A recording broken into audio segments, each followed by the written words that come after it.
আসসালামু আলাইকুম সুপ্রিয় দর্শক শ্রোতা, আপনারা ইতিমধ্যেই জেনেছেন সোশ্যাল মিডিয়াতে ভাইরাল হয়েছে হিরো আলম এবং হিরো আলমের পরন্তক স্ত্রী রিয়ামণি, মায়ামণি এবং ইতি এবং অভি সবাইকে মিলে এমন একটি চাঞ্চল্যকর ঘটনা ঘটে গেছে, সেটা সোশ্যাল মিডিয়াতে হয়তো আপনারা সবাই দেখেছেন। প্রিয় দর্শক, তারা এমন একটা পর্যায়ে চলে গেছে, আমাদের সমাজের একটা ভাইরাসের মধ্যেই পড়ে গেছে।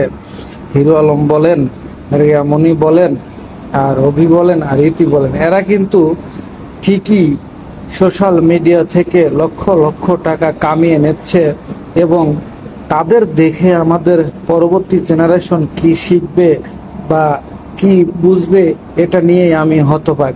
আমরা কিন্তু ওদেরকে নিয়ে খুবই লাসালাসি করছি, খুবই ছড়িয়ে দিচ্ছি সোশ্যাল মিডিয়াতে।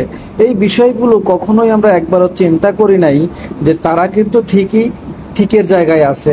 একজন আরেকজনের বউ নিয়ে ভেগে গেছে, আরেকজন আরেকজনের বউ নিয়ে মজা করছে।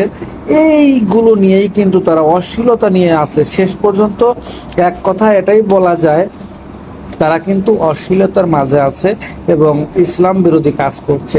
ইসলামে যেগুলো নিষিদ্ধ, যেগুলো হারাম, এই বিষয়গুলো নিয়েই তারা মাতামাতি করছে।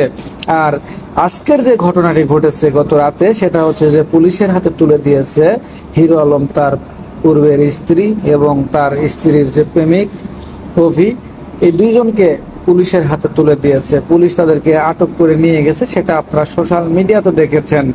দর্শক, সবই ঠিক আছে, কিন্তু এই যে অন্যায়গুলো প্রশ্রয় দেয়া হচ্ছে, আসলে আমাদের বাংলাদেশের আইনের যে অভিভাবক রয়েছে তাদেরকে উচিত এদেরকে ধরে একদম সুষ্ঠু বিচার করা, আইনের আওতায় আনা। কারণ তারা যদি এখনো সংযত না হয়, তাহলে আমাদের পরবর্তী প্রজন্ম খুবই দুঃখের, খুবই কষ্টের। কারণ তারা ভাববে এগুলোই হয়তো আমাদেরকে করতে হবে, এগুলোই হয়তো আমাদের সমাজে চলে।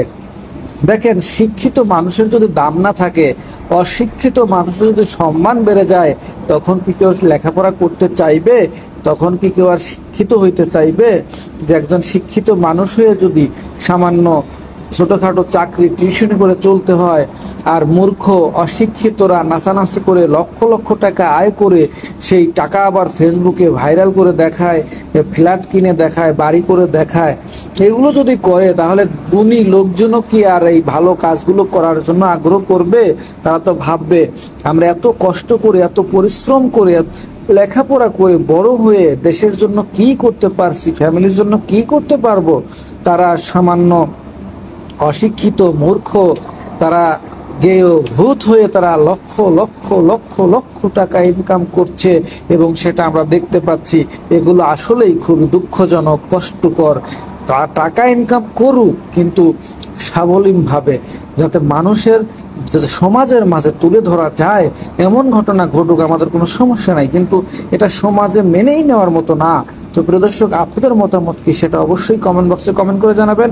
আজকে পর্যন্তই, ভালো থাকবেন, সুস্থ থাকবেন, সবাইকে নিয়ে হ্যাপি থাকবেন। আল্লাহ হাফেজ।